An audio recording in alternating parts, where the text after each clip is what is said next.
Salut à tous, c'est Baptiste et bienvenue dans cette nouvelle vidéo. Dans cette nouvelle vidéo, j'aimerais vous expliquer comment investir dans l'immobilier en trouvant des affaires rentables, des bonnes affaires.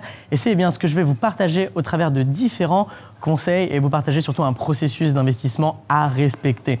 Mais avant toute chose, abonnez-vous à la chaîne YouTube pour ne rater aucune de mes futures vidéos. Cliquez sur la petite cloche pour recevoir une notification à chaque sortie. Alors voilà, trouver des bonnes affaires, ça ne se fait pas comme ça et d'ailleurs ça ne se trouve pas, ça se crée. Et c'est ce que nous allons voir. Alors peut-être qu'à l'heure actuelle, vous cherchez à investir dans l'immobilier mais vous ne trouvez pas de bien rentable. Peut-être que vous avez prévu d'investir et vous vous demandez comment trouver de bonnes affaires. C'est ce que je vais vous expliquer au travers de différents conseils. La première chose que je peux vous dire, et voilà, c'est vraiment très important, c'est d'avoir une stratégie de négociation. La stratégie que vous allez avoir va vous permettre en fait d'avoir tout simplement des biens rentables. Et si vous n'en avez pas et que vous avancez un petit peu dans l'ombre, vous ne pourrez pas évoluer tout simplement. Alors la stratégie de négociation que j'utilise, c'est une stratégie d'offre crise cardiaque en quelque sorte. Je vais faire beaucoup de visites, 10 à 12 visites par jour, éventuellement plusieurs fois par mois. Et je vais faire un maximum d'offres à moins 40, moins 50% en dessous du prix du marché et pas en dessous du prix de vente pour ensuite pouvoir en quelque sorte faire une contre-offre aux alentours des moins 20, moins 30% en dessous du prix du marché. Et là ça va être très puissant car ça va nous permettre de baisser la charge numéro 1 qui n'est autre que le crédit, car on va emprunter à la banque la totalité du montant du coût d'acquisition en quelque sorte. Et le loyer que l'on va percevoir va couvrir les charges dont le crédit et les différentes charges comme les charges de copro, les taxes foncières ou autres. Et en fait, plus on diminue cette charge, plus du crédit et plus on va avoir en fait de cash flow positif, d'excédent de trésorerie dans notre poche et donc on aura une meilleure rentabilité car le coût d'achat par rapport au loyer perçu n'en sera qu'amélioré. Donc ça, c'est le premier conseil que je peux vous donner. Et le deuxième conseil que je peux vous donner dans cette vidéo, c'est tout simplement de maximiser les travaux. Les travaux, ça va nous permettre de défiscaliser déjà, car ça va nous faire des charges. De deux, on va rajouter de la valeur au bien. Et ça, c'est hyper important, car ça va nous permettre de louer plus.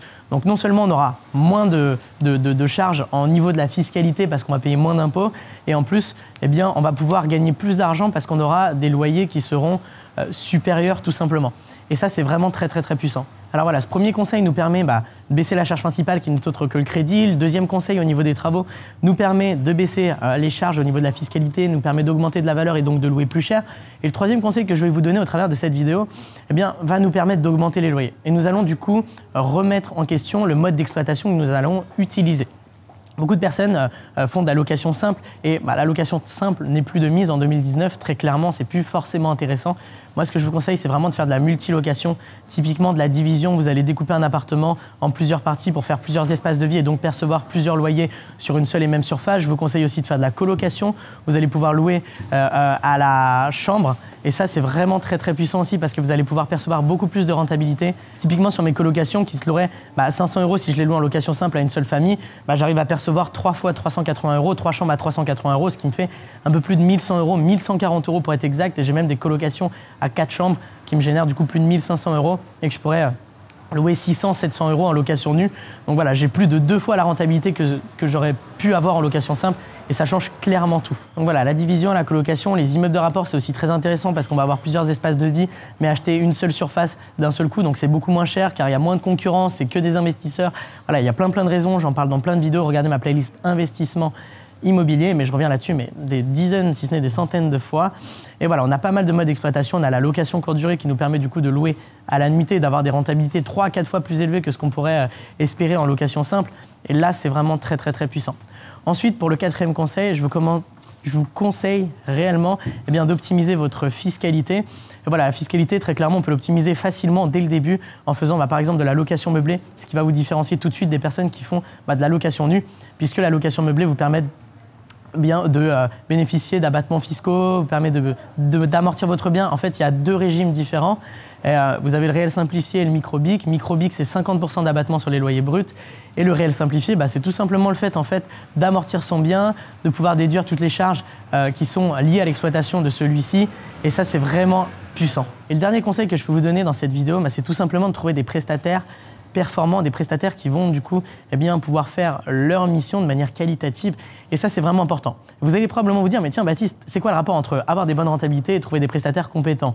Car si on délègue, ça va nous coûter plus cher. Alors je suis d'accord avec vous sur le très court terme. Mais sur le moyen terme, ça va vous permettre de vous dégager du temps et du coup de pouvoir vous concentrer sur la recherche de nouveaux biens rentables. Et le fait de vous concentrer là-dessus et de ne pas avoir à gérer plutôt 1 million de choses, que ce soit le checking, le check-out, le ménage par exemple si c'est des locataires, d'avoir les visites si c'est des colocataires ou autre, ce qui est très chronophage, eh bien, vous allez pouvoir vous dégager du temps et vraiment avoir l'esprit tranquille pour vous concentrer sur l'essentiel, votre réelle plus-value, qui n'est autre que chercher des biens rentables, obtenir un financement et reproduire l'opération en quelque sorte, tout en optimisant votre fiscalité ou autre, ce qui va vraiment faire un package gagnant en quelque sorte. Donc en conclusion de cette vidéo, on peut voir que trouver des biens rentables, ce n'est que l'application d'un processus étape par étape et il suffit simplement d'optimiser chaque étape, de comprendre chaque étape et de pouvoir l'appliquer et cela rapidement et de manière professionnelle pour pouvoir avoir des résultats mais vraiment très performants qui vont vous différencier de la majorité des gens qui achètent de l'immobilier mais qui n'investissent pas dans l'immobilier rentable. C'est pas du tout la même chose. Vous en avez qui achètent de l'immobilier, qui s'autofinancent à peine, qui se donnent à peine quelques euros de cash flow par mois, qui ont quelques euros de cash flow par mois, ce qui veut dire que c'est complètement ridicule et sur le long terme, ça va les mener à rien du tout. Et vous avez d'autres personnes qui ont bien compris comment cela marche et qui ont des cash flows importants, un excédent de trésorerie important, qui ont une stratégie d'automatisation, de délégation et qui ont surtout un processus à suivre pour pouvoir investir en immobilier rentable. Et ce processus, j'ai voulu vous le partager au cours d'une conférence en ligne 100% offerte. Vous trouverez du coup le lien dans la description pour pouvoir vous inscrire. Vous mettez juste votre prénom, vous choisissez un créneau, votre adresse mail et vous recevrez toutes les informations ensuite. Et voilà, on va voir tout de A à Z, tout ce qu'il faut de A à Z pour pouvoir investir dans l'immobilier rentable en trouvant des biens rentables, obtenir un financement aux meilleures conditions. Et puis je vous partage surtout la stratégie que j'ai mise en place pour pouvoir acheter 4 appartements pour mes parents, financés à 110%, qui génère 5 000 euros de loyer et donc 2 000 euros d'excédent, plus de 400 000 euros de patrimoine qui s'autofinancent pour près de 100 000 euros de plus-value sur le total des 4 appartements et cela en moins d'1 an. Ce qui est quand même assez performant, mais j'espère que vous pourrez faire encore mieux et cela, j'en suis sûr, j'en suis convaincu, c'est dans la description. Et aussi et surtout, si vous n'êtes pas déjà abonné à la chaîne YouTube, abonnez-vous pour ne rater aucune de mes futures vidéos. Mettez-moi un like si vous avez apprécié et cliquez sur la petite cloche à côté du bouton s'abonner pour recevoir une notification à chaque fois que je sors une nouvelle vidéo. Aussi et surtout, avant de vous laisser, n'hésitez pas à me poser vos questions en commentaire, je me ferai un plaisir de vous répondre. Et je vous dis à tout de suite à la conférence ou à très vite durant une prochaine vidéo YouTube. Ciao, ciao!